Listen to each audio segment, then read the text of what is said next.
Assalamualaikum warahmatullahi wabarakatuh. Halo teman-teman semuanya, apa kabar?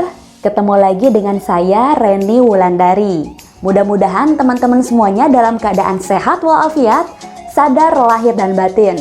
Teman-teman, hari ini saya akan lagi ngajak teman-teman semuanya untuk bertukar pikiran, untuk berbagi pengalaman tentang tema yang akan saya ambil spesial. Karena masih banyak sampai hari ini yang menanyakan kepada saya langsung, gimana sih caranya biar kita itu mudah memaafkan, mudah mempraktekkan ilmu ikhlas dan ilmu ridho. Oke, kita mulai aja videonya.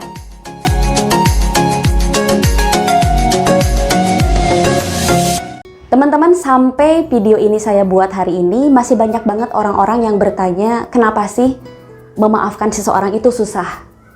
Mempraktekkan ilmu ridho, ilmu ikhlas, menghadapi semua yang sudah terjadi ataupun mungkin yang belum terjadi, kok susah banget gitu.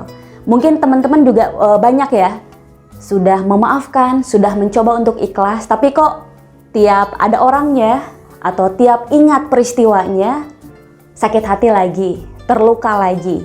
Nah itu kenapa sampai demikian? Bukankah kita sudah berucap memaafkan gitu, tetapi di lain kesempatan ketika kita lagi ruwet, ketika kita lagi down, energi kita lagi low, gampang banget kita mengingat kejadian-kejadian buruk tersebut yang akhirnya melukai perasaan kita sendiri. Nah, di sini teman-teman memang mempelajari suatu cara untuk bisa menerima, bisa memaafkan, bisa ridho, bisa ikhlas dengan semuanya itu. Memang ini suatu perkara yang harus tahu gimana caranya. Kalau enggak, ya itu tadi, akan berdarah-darah di perjalanan. Kenapa bisa demikian? Jadi teman-teman, selama ini banyak orang yang mempraktekkan ilmu ini, termasuk saya sendiri, itu kurang tepat sasaran. Ya, kurang tepat sasaran sehingga dalam prosesnya itu kelamaan di jalan. Terluka lagi, melekat lagi dengan kemelekatan rasa sakit atau sebagai korban yang akhirnya ya kita terluka lagi. Jadi kenapa hal ini bisa sampai terjadi? Karena teman-teman, banyak orang-orang yang mencoba untuk berusaha memaafkan, ikhlas, ridho, itu mereka fokus pada usaha mereka. Mereka langsung terjun terhadap prosesnya tersebut. Padahal ya itu akan cukup lama, akan tidak terlalu maksimal ketika kitanya kondisinya memang masih terluka. Jadi kita masih terluka, kita masih banyak luka batin, tapi kita mencoba untuk ikhlas, mencoba untuk memaafkan, mencoba untuk menerima semuanya. Ya susah. Kenapa? Karena kondisi kitanya sendiri sedang kekurangan energi, kekurangan cinta kasih, kekurangan kasih sayang, kekurangan joy, kekurangan love, kekurangan peace ya. Nah, jadinya ketika kita kekurangan, kita tidak bisa memberikan kepada yang lain, apalagi cinta, apalagi memaafkan, yang sampai lebih tinggi lagi ikhlas dan pengampunan. Karena kitanya sendiri kondisinya lagi kurang. Nah, ketika lagi kurang ini kan masih ada energi-energi negatif tuh. Dendam, sakit hati, merasa tidak dapat keadilan, terlukai gitu ya. Iri, dengki dan sebagainya. Nah, mustahil di energi yang sedang ada kebencian, rasa sakit, energi negatif lah. Mustahil bisa berimbang sama lurus dengan positif. Pasti harus ada salah satu yang mengalah. Jadi kalau ada energi negatif, energi positif akan meredup. Begitu juga sebaliknya, ya. Nah, jadi di sini teman-teman, untuk bisa kita mulai mencoba memaafkan orang lain dengan tulus, mulai bisa untuk memaafkan, ridho dengan segala takdir yang sudah terlanjur terjadi, itu teman-teman harus mengisi diri sendiri dulu. Dalam artian, teman-teman gak bisa mencoba berikhtiar mengagendakan untuk ikhlas, untuk memaafkan dan sebagainya ketika itu disetting. Ya, disetting saya harus memaafkan, saya harus ikhlas. Itu akan teman-teman kecapean banget. Jadi ikhlas yang harusnya tulus, memaafkan yang harusnya tulus menjadi sebuah tools ya, TOOLS. Tools, sebuah peralatan, alat untuk kita mencapai sesuatu. Nah, karena di setting seperti ini ya susah. Yang harusnya tulus menjadi tools, itu menjadi susah gitu teman-teman. Jadi di sini teman-teman, agar si tools ini kembali menjadi tulus, kita harus memenuhi diri kita dengan cinta dan kasih sayang.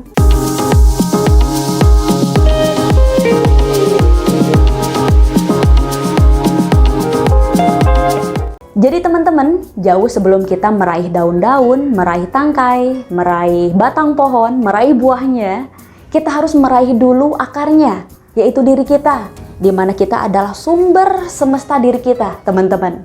Teman-teman mulai harus bisa mencintai diri sebelum kita bisa melakukan tindakan-tindakan positif kepada orang lain. Karena tidak memungkinkan, teman-teman, ketika kita terluka, kita memaafkan orang lain.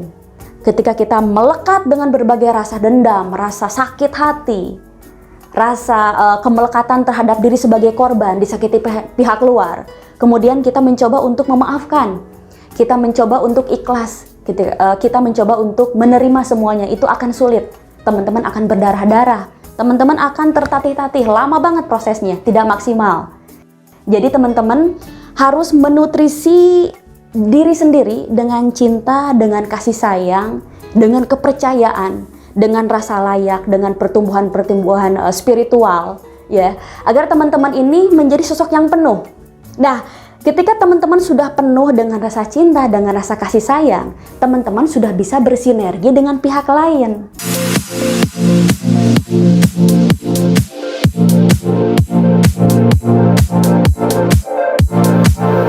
Nah teman-teman, ketika kondisi hati, batin, dan fisik kita sudah dalam kondisi yang fit, yang prima, sehat lahir batin, terawat dengan baik, luka-lukanya berhasil kita sembuhkan, kita tidak menyalahkan pihak luar karena kita mulai fokus dengan diri kita sendiri, disitulah keajaiban dimulai teman-teman.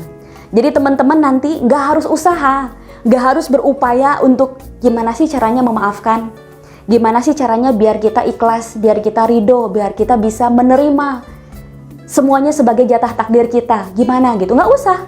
Teman-teman sudah langsung otomatis semuanya itu jadi dengan sendirinya. Bahkan ya, menurut pengalaman saya pribadi, teman-teman nggak harus memaafkan. Teman-teman nggak harus ikhlas lagi. Kenapa? Karena teman-teman pertama sudah tidak perlu mempermasalahkan lagi. Karena sudah bukan lagi masalah.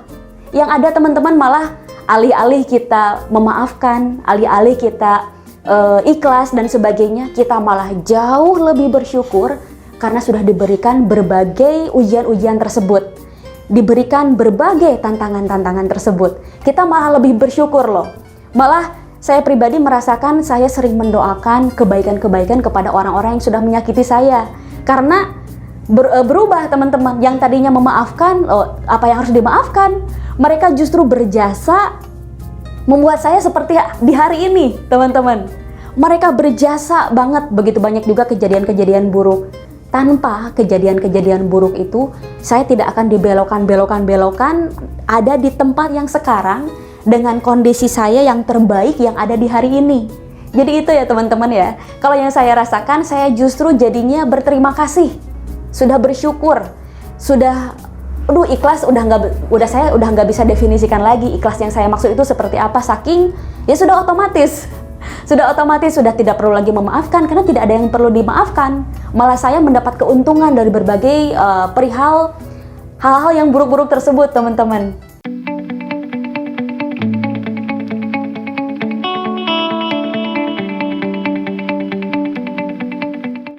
Nah, ketika dari tadi dikasih tahu bahwa ternyata untuk bisa mempraktekkan semuanya, kuncinya adalah memperbaiki si sumber dari semesta itu sendiri, yaitu diri kita, dengan cinta kasih, penghargaan, kelayakan, kasih sayang, joy, sukacita, dan sebagainya kepada diri sendiri.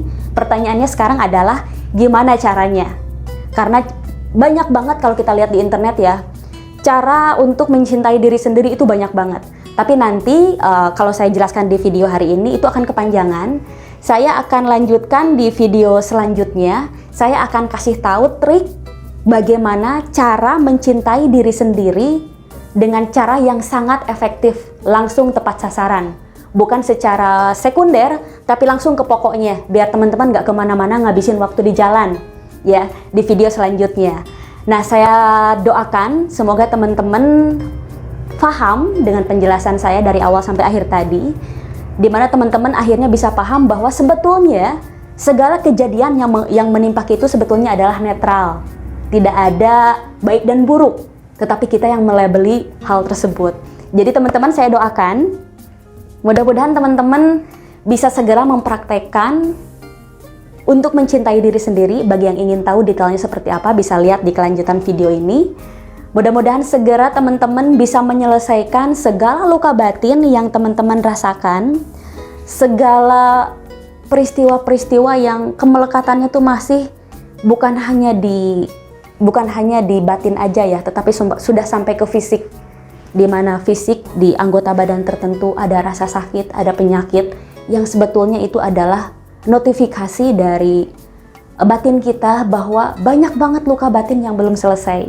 Nah, saya doakan teman-teman semoga bisa menemukan lukanya karena apa, bagaimana cara menyembuhkannya. Saya doakan teman-teman mencapai titik-titik di mana semua luka adalah keindahan, semua luka adalah penghargaan, semua luka adalah cinta untuk pertumbuhan spiritual kita, sehingga kita bisa kuat, kita bisa menjadi energi bagi sekitar kita. Baik teman-teman, demikian dulu video dari saya. Mudah-mudahan bermanfaat. Silahkan komen, silahkan memberikan tanggapan.